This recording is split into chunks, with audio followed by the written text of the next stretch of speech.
So some people used to speak too fast, Dr. Kriss. So what techniques do you recommend them to have control in the speaking space? Okay, the pace of a language depends on from which part of the world he's coming from.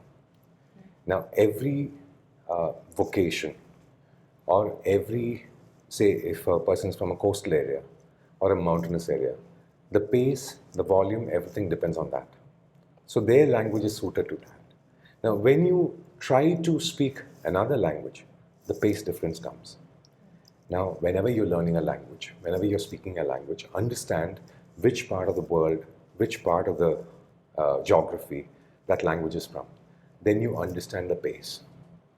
Now, if you use your language space for English, or maybe use English space to speak Japanese or Chinese, then the difficulty comes.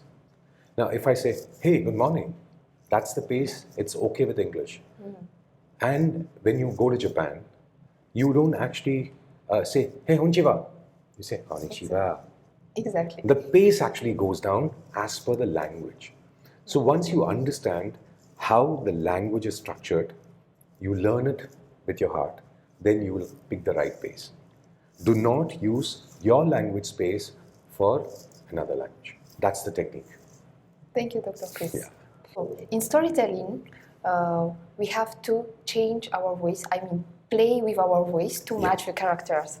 But doesn't it strain our vocal cords? Not really, if you're comfortably using it. Now I'm using my normal voice. I can suddenly change to, hey, how are you? I'm just using the throat. Or I can say, I'm fine, thank you. So I'm just changing the amount of pressure I apply on my throat. So this does not actually mean that you're hurting your throat. If you're trying to make a very harsh voice when you have a soft voice, then it can damage. So understand the range of your voice or practice as much as possible before you do that. And remember to hydrate your voice regularly. You should keep drinking water, which will keep your vocal cords safe. So using or playing with your voice does not actually hamper the health of your vocal cords. It is only when you cross the limit. Let's say using the same kind of voice for 2 hours non-stop, without a break, without drinking water, that can spoil. So it is a judicious use of how you speak and how long you speak, which will maintain the health of your vocal cords. Okay, got it. Yeah. And since we are talking about storytelling, there is emotion. But in general, how do we incorporate our emotional expression into our voice? Right. Now, if I'm telling a story, the narrator, I want a very old, archaic English fairy tale. Let's imagine a story like that. So then the narrator would be like, say, Morgan Freeman, or maybe God's voice. So he would start by saying, long, long ago, very long ago, no one knows how long ago, there lived a king who said to his minister, who's there? And the minister got scared and said, Lord, it's me.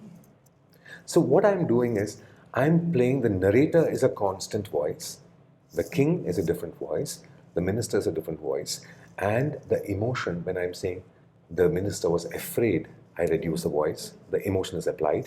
When the king, I use valor. So every character has an emotion attached to it. When you think and deliver, you can easily change the amount of breath and make the storytelling sound very animated.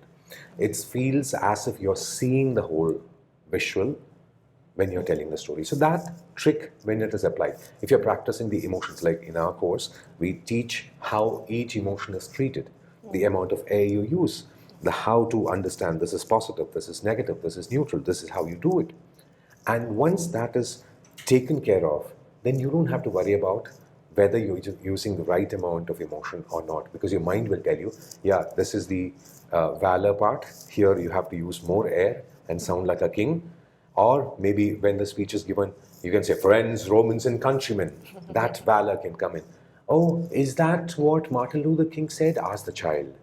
So I'm switching from a narrator to a kid to Martin Luther King himself. So when you're doing storytelling, always remember, the more amount of practice you put to emotions, the more amount of time you spend on using your air it is going to be better, it is going to be more visual. Okay. Thank you so much, Dr. Kriss. You're welcome. Really appreciate your advice. Thank you very much. Thank you.